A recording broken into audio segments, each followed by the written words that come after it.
This is problem 7-56 on page 352. Draw the shear and moment diagrams for the cantilevered beam. That's a pretty clear, pretty easy problem statement, but what does the cantilevered beam look like? Well, they've cantilevered it off to the left side. The beam has a point load of 300 pounds applied at the end, and then a distributed load that actually increases as you move toward the left, but it begins at a load of 200 pounds per foot. Now I'm going to make a free body diagram of the beam with the externally applied loads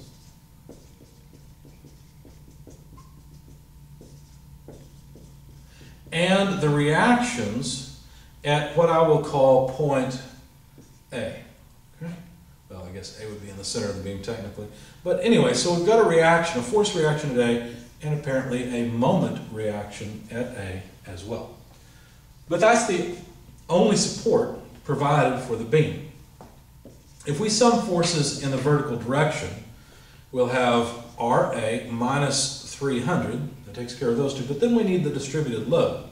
To calculate the resultant of the distributed load, we need to know the length of the beam. So I put my x-coordinate on the left-hand side and wrote that the length of the beam is 6 feet as given in the problem statement. So to figure out the resultant, what do we need to do? Well, we need to take 6 feet times 200 and divide by 2 because it's really just the area of this triangle.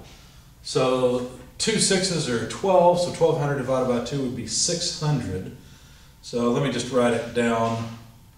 Let's see, minus 200 pounds force per foot. If I can write an FT, there we are. Times 6 feet divided by 2. Okay? This sum has to come up to 0. So in other words, the reaction at point A has to counteract all of these externally applied loads. Not really a surprise. 300 plus then 3 times 200, 600. These are all pounds of force. So RA, let me just put it here, RA is equal to 900 pounds force. How about the moment? How much twisting does the wall have to apply? Well, obviously it's got to twist in the opposite direction.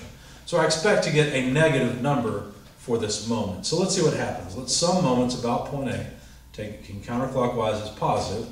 We will get MA itself, this is not the sum of the moments, this is just the moment applied by the wall, plus, all right, well, let's see, what do we got? Well, the 300-pound force certainly applies a positive moment. So 300 pounds multiplied by its moment arm, 6 feet. Now, the externally applied load, that is a distributed load, has a resultant. We already know the resultant magnitude is 600 pounds, right? We calculated that before, but where does it act? Well, it acts at 1/3 of the length of the beam, and so that would be at 2 feet, right? Because if you go out 2, 4, 6 feet, then that's the length of the beam. So that's 1/3 of the length of the beam. So that's also a positive moment, so plus 600 pounds at 2 feet. The reaction at A has no moment arm, and so it causes no moment. So this sum comes out to 0. So the moment at A from the wall is 300 times 6, 1800, plus 1200, of course moved to the other side, is negative 3,000 foot-pounds. So in the orientation that I've drawn the moment here, a clock or counterclockwise orientation, the moment is negative 3,000 foot-pounds. Okay. So the free body diagram has yielded the reactions at the wall, and that was the whole point in having it in the first place. But what we'd like to know are shear and moment diagrams for the beam along the length of the beam. So what I'm going to do is draw a segment of the beam with its distributed load. Now obviously this point is not at 200 pounds per foot, it's somewhere lower, right? So we'll have to figure out what that magnitude is. So this distributed load, well, what would it be equal to? Well, it depends on where we select our particular x distance, right? So, well, let's see. If we were to select x equal to 6 foot, it'd be 200 pounds. We know that point. So what about if we write 200 pounds per foot times x over 6 feet? Well, if we plug in x equals 6, we get the full 200. If we plug in x equals 0, we get 0. This works because, well, simply because it's a linear line. Now, there will also be shear V and moment M within the beam, which will depend on how far x is. And let's not forget the 300-pound point load at the end of the beam. Now, summing forces in the vertical direction, we'll get, let's see, negative 300 minus V minus the distributed load. Well, how much is the distributed load? 200 x over 6, right? Except, wait a second, that's not a force, right? That's just the magnitude of the distributed load here at this point. To get the effective magnitude of the resultant of this little bit of load,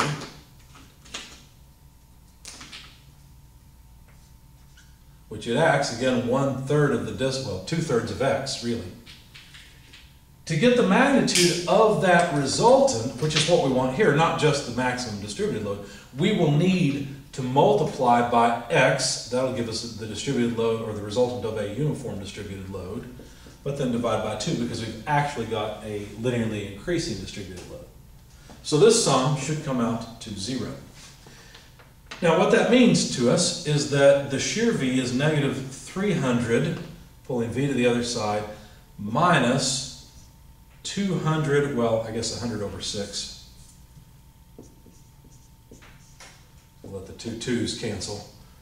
X squared. So this is the equation. Really what this is the shear as a function of position, x, along the length of the beam. Now what about the moment? Well, let's see. We can sum moments about the origin, which I'm going to set, here at x equals 0.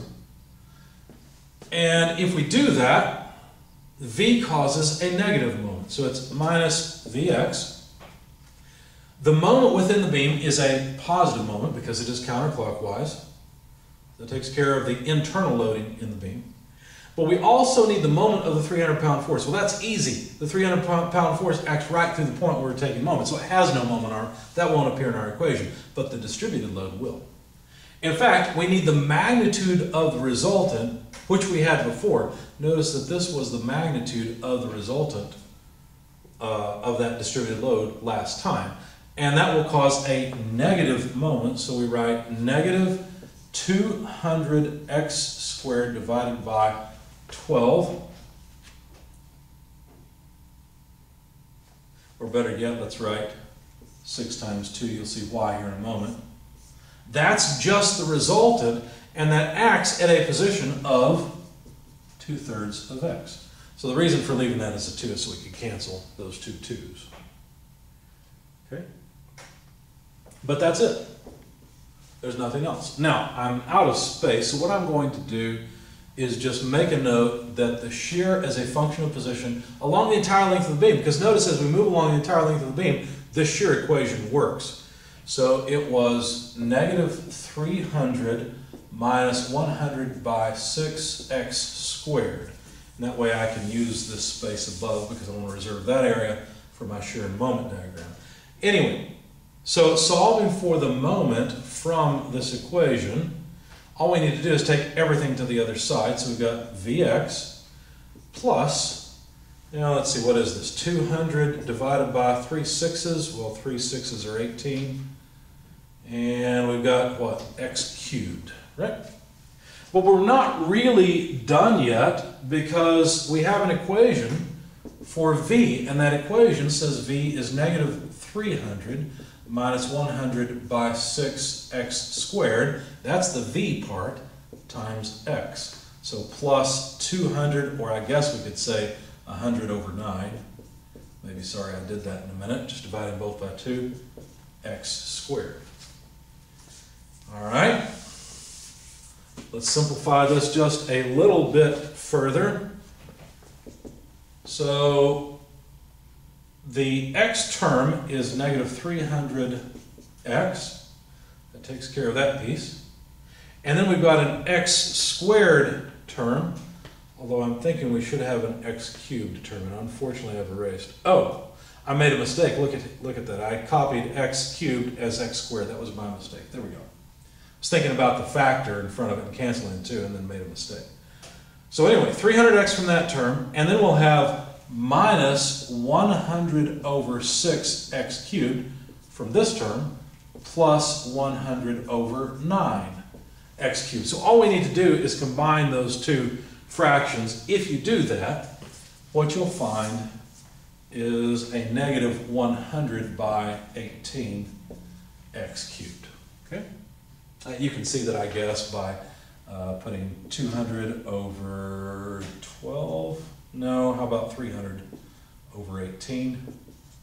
And then leaving this as 200 over 18. So obviously 200 minus 300 is negative 100. So there we have it. Okay? Or you could write it as 50 over 9 if you like, whatever. But there's the moment as a function of position along the length of the beam. Now we should be able to generate our shear and moment diagrams. Now I'm going to put my x-axis way up here, because notice that the shear begins at a value of, well, at x equals 0, it begins at a value of negative 300. And the shear, of course, has units of pounds force. Now, the moment, on the other hand, has units of foot pounds force. Let me write that again.